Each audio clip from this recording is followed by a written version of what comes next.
such an asshole. Let's try this again without a microphone that decides to update. How much would you charge for a video on this subject? As I thought experiment, I'm reading how it's written. I have wondered if it's possible to run government solely by printing money with zero taxation or debt financing. Obviously, I don't mean crazy levels of money printing, but what level of money printing could a government get away with without causing runaway inflation, if any? Then your second paragraph doesn't make any sense. I'm not going to read it. So the answer is there is no way to print off the budget of the government without causing runaway inflation. And after sitting down and thinking through it, the only way you can have a government budget that is purely money printing, no debt financing, no taxation, is you can print off as much money percent increase as the economy grows. So if the economy grows by 10%, that means there's 10% more stuff to buy with the current level of money, which means you'd have a deflation rate. Prices would go down by 10%, which deflation is a good thing, boys and girls. I know you're Marxist, Kinsey and dick-sucking economists out there. Oh, my God, deflationary spiral. When's the last time you had prices drop? Oh, no, I can afford more stuff with my money? Just that was one of those things I was in college. Like, what do you mean lower prices is bad? What? Like, I don't understand, you see? No, I think I understand. I think you guys are snakes. Oh, no, not the deflationary spiral.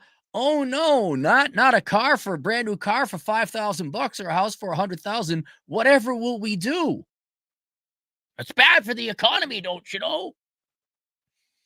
Anyway, so if your economy grew by 10%, we produced 10% more stuff, you could increase the money supply by 10%, and overall inflation would remain the same. Right? We got 10% more stuff.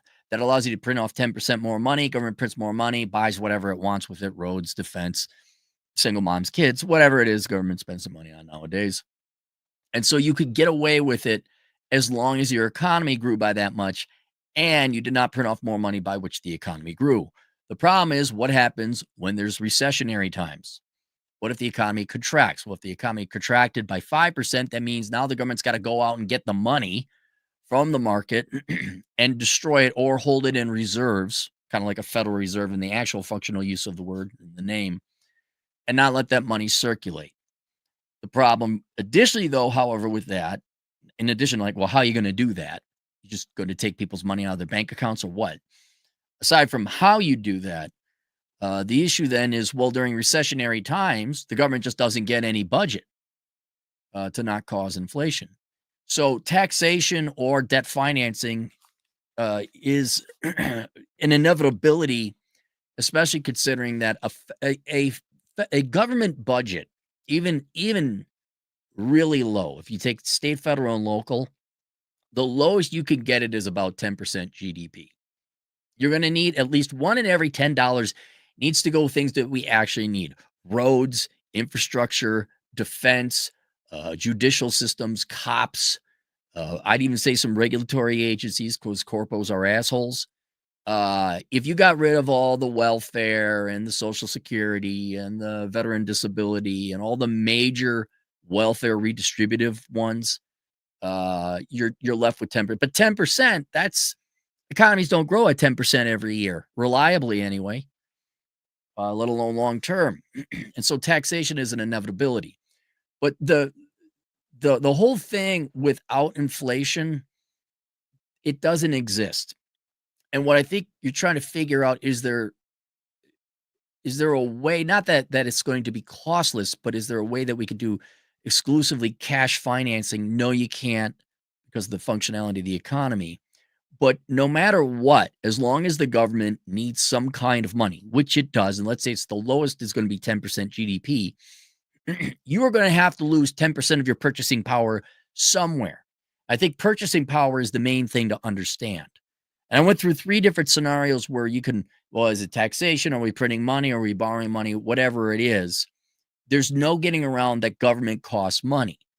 And you're going to pay in purchasing power regardless of what form that decrease in purchasing power occurs. So you have outright taxation that lessens the amount of actual money you have to buy things. Government comes in, we're taking 10% of your money because we got to run the roads and whatever else. You have 10% less money than you did before, so you're 10% less purchasing power, right? Assuming there's no inflation, right? We keep the money, the currency stable. I take one in every 10 of your dollars. You lost 10% of your purchasing power. Then you got money printing. All right, we need 10% government spending today or this year. We're printing off 10% more money. That money now goes into circulation in the economy. Unless the economy grows by 10%, you are going to have 10% less purchasing power because the money you have is now diluted by the 10% of new money entering the market. Again, a loss of purchasing power. And then borrowing, that's the slimy one. That's the one that ARP and the boomers, what is it? Burning Man? Boomers have Borrowing Man, and they go out in the desert and they masturbate to Borrowing Man when they set it aflame. And that's where you borrow money today, right? Paying it into the future. But if you're clever about it, like a boomer, you die before those debts come due and you make your children and grandchildren pay for it. So now borrowing excessive amounts of money will cause an inflationary environment. Down the road, though, that should unravel as you pay back those debts. So technically, borrowing over the long term is not inflationary. But in the short term, it can drive prices high up. For example, with low-term interest rates, housing shot up for the past 3 generations because I cannot emphasize how dumb you Americans are. I want to disassociate myself from you. Like, I know I'm an American, but not this type of American. You guys are really fucking stupid. For 3 generations now, we thought lending students about $350 billion a year to go to college wasn't going to increase tuition prices. Like, that would not cause tuition inflation. Like, you literally take hundreds of billions of dollars every year and you flood the higher education market with it. And then you guys can't figure out, despite being college educated geniuses, you can't figure out, why is tuition so high? We need more help. Lend more money. Oh, we lent 25% more borrowing. Why did prices for tuition go up 25%? I can't figure it out. I'm Paul Krugman. It's a joke. He's an economist who won an award, and he's not a good economist. Shh. The adults are talking now. Okay, shut the fuck up. His time is over. But over time, you borrow this money from wherever. It takes money away from that person who now can't spend it, and it just gives it to you to spend it. So the money has not changed in the overall economy. It's just who has the money. So your overall inflation would not increase. But the purchasing power, that takes away from people in the future. That's where your purchasing power is dropped. So we borrow money from the future generations to pay for the shit we want now. We don't pay for it. Yeah, come on, baby, light my fire. And then you die and you laugh doing this to your children and grandchildren. And they get to pay for your shit that you consumed early on. But again, it's still a cost of purchasing power. It's transferred to people in the future, depending on how long the loans are. And that's it. So, you mean, yeah, there's no, you can, money printing could, I would say it's more of a monetary policy tool, obviously, where you'd want to keep prices stable. And that's what it should be. By the way, just so you know, there should be no inflation. We have a target rate of inflation of 2%. No, you should have a target rate of 0%. That way you guys wouldn't be like, my parents bought a house for $73,000. Yeah, we'll stop printing money. Inflation is not difficult to figure out. We produce 5% more stuff. Well, then you increase the money supply by 5%. We contracted by 2%. Well, then you better go and get some money and bring it into the Federal Reserve vaults and take it out of circulation.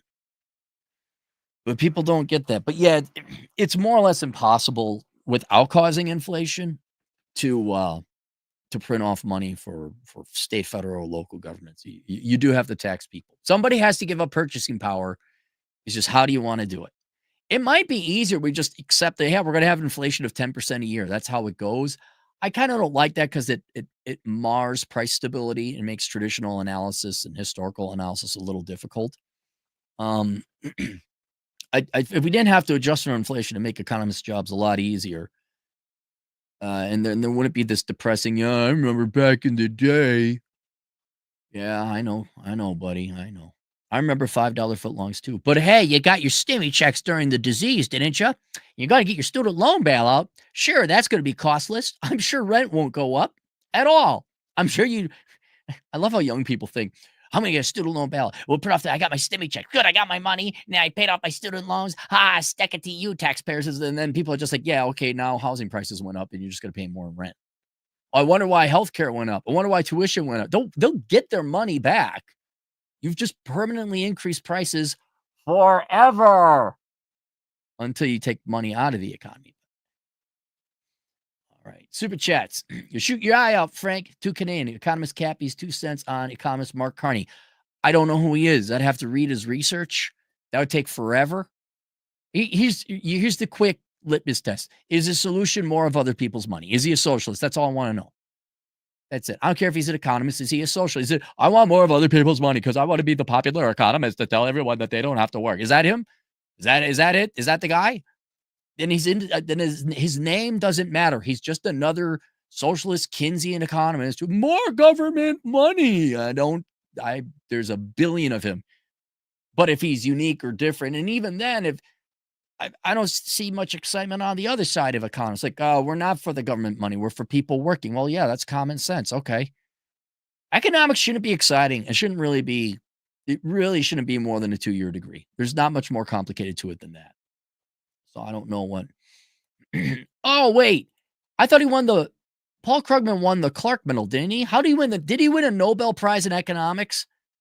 Yeah, no, that corroborates that the Nobel Prize means nothing now. It really doesn't. Pringles can with veins, $5. Are prostitution and surrogacy deflationary? Hear me out. 2 things that everyone wants are readily available. Gals pay student loans. Boys win again. No, they're not. Guys, do you think before you ask the questions? Like you can't just throw vomit up and have me do your thinking for you. You have to ask a question that makes sense. Why would surrogacy or an underground activity be deflationary?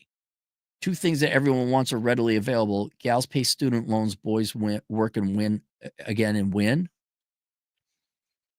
If you legalized ladies of the evening, that would increase production.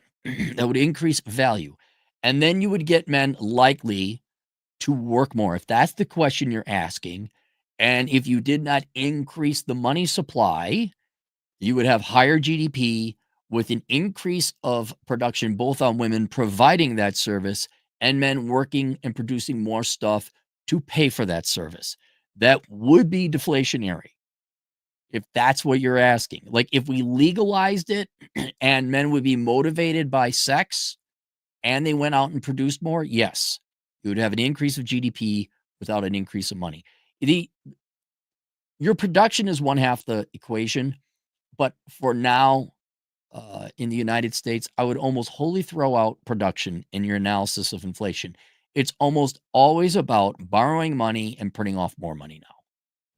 That's our main concerns with inflation. Getting people to work again is another. That's the other side of the formula. But the side of the formula we need now is to stop printing money and stop borrowing money. That would be the issue. To the chickens, $2. We're in the end game spiral by end of the year. I don't know. We'll see what Trump does. We'll see more importantly, we'll see what Congress does. Are we going to cut spending? Are we going to limit the money supply? Pringles can with veins, $5. Oh, you already got that one. Yep, I already got that one. All right, thanks, Pringles.